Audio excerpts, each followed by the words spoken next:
What's up, everybody? It's Jaron from Berkshire Bike and Board, and this is the Tour de France for Dummies. What do I mean by that? Cycling is a mysterious sport. It's slightly exclusive, which we're not huge fans of. There's traditions, there's folklore, there's stigmas, there's things that you should do or shouldn't do that are sometimes impossible to know about. Sticky water bottles, team tactics, the maillot jaune, the Puy de Dome. There's so many things that are kind of mysterious. What's a soigné do? Why are the team buses so cool? That go into making watching bike racing so fun. But if you don't exactly know what's going on, when a rider grabs onto a water bottle for a little bit longer than they should, you don't exactly get to enjoy the cycling experience like people on the inside do, if you will. And the Tour, the biggest event in cycling, has a lot of those. So what we want to do is basically make a video series about all these little tricks and tactics and slogans and traditions that make bike racing so amazing to watch, and that makes the Tour de France the Tour de France. So we'll start with this, something that trips me up constantly, even at this point. Tour de France or Tour de France? You see what I'm saying? If I'm feeling passionate, if I'm fired up, it's the Tour de France. If I'm with my girlfriend, who is a French major, it's the Tour de France.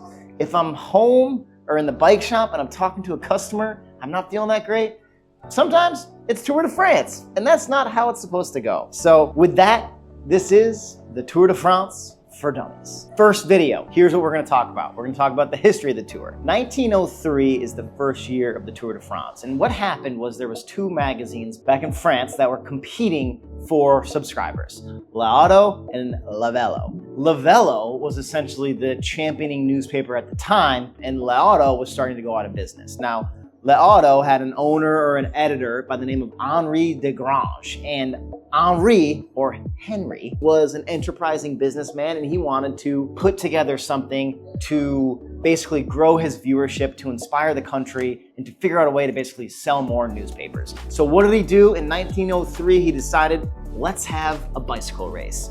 Now, bike racing back in the day was longer affairs. The bike races would sometimes be 200-mile races, and because they were a little bit slower back then, they would be like 30 hours straight through, no breaks. What Henri wanted to do is he wanted to basically expand on this and have a multiple day race. The first grand tour, the Tour de France, which was going to be Tour de France, which was going to be a multiple day stage race. So in 1903, he bet the farm. He took all the money he had, he put it in as prize money for the winners, and thank God, or whoever you think, enough riders showed up to have an event. The French public went crazy for it.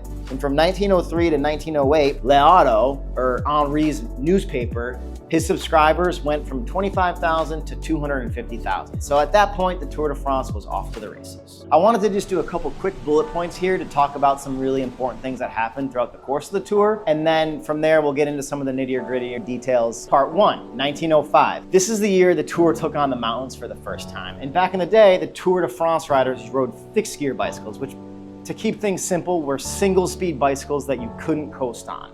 And so what was allowed is the riders were allowed to swap bikes. When they got to the bottom of the mountain, they could swap the bike for a lower gear bike, an easier to pedal bike. When they got to the top, they could swap bikes again for a bigger gear bike to make it easier to go back down the hill. Kind of similar to what we saw in the last couple of years where riders have done some bike swaps in the individual time trials. You can ask Tani about that. Last year did not work out so well for him. 1919, the yellow jersey comes to be, the maillot jaune, if you will. We'll talk more about this in a future video, but basically there's some debate as to why the yellow jersey came to be. The first thought is that the L'Auto, the newspaper back in the day, printed the newspaper on yellow paper, and so that's where the inspiration came from. The other theory behind it, which is the one that I kind of believe is accurate, is that yellow was the cheapest color to make a jersey on, and so that's how they went with the yellow jersey. In 1934, which I believe is the 30th anniversary, the individual time trial is debuted. Now, the individual time trial is a type of stage race when the riders go from point to point by themselves, try to be as aerodynamic as possible and as fast as possible in that short distance. There's no teams or anything that plays into it. That was the first year we saw the individual time trial. 1958, Babe Ruth races the Tour. That's not exactly true. A guy by the name of Jacques Anquetil races the Tour, and he basically pulled a Babe Ruth or a Mickey Mantle. I don't know anything about baseball. He pointed to the fences. What do I mean by that? He basically said he was gonna win the first stage and take the yellow jersey and take it all the way to the finish line. Jacques, true to his word, made that happen and won that year's tour. 1975, Champs-Élysées from America. Champs-Élysées comes into fruition, and basically the tour organizers find a way to work with the city of Paris so we can have the famous finish that we know. Champs-Élysées? Champs-Élysées.